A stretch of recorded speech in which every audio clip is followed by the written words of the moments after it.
Guys, so here is the compressor. We have a process. So our process when remanufacturing a compressor is disassembling, right?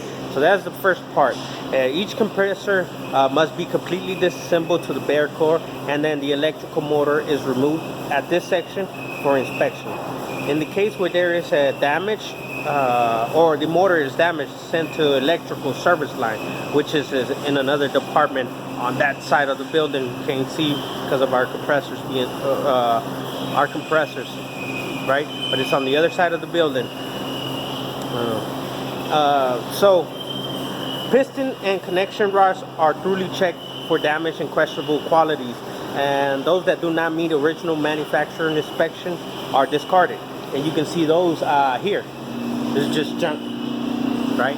Copeland, you can see we have Copeland and Carrier, which is our main line. These parts that show no wear are sent to the mechanical and measurement area, which is on that side. They are evaluated to ensure compliance with the quality standards. So all electrical leads are effectively examined to verify they meet appropriate conditions for operation. And anything that doesn't comply with the tolerance is discarded and replaced with new parts, right?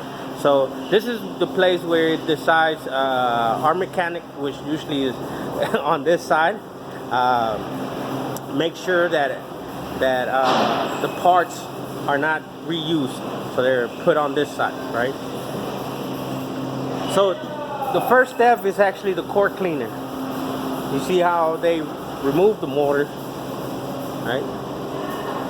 It's core cleaning. So there are 4 major steps in our cleaning process.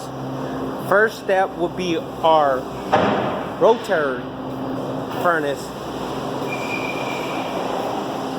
here, and I've actually uploaded some of the videos already where you can see the process, right? All parts are heated to a temperature, well, all cores are heated to a temperature of 750 Fahrenheit for a period of 30 to 40 minutes, which allows the removal of paint, grease, and any mechanical residue.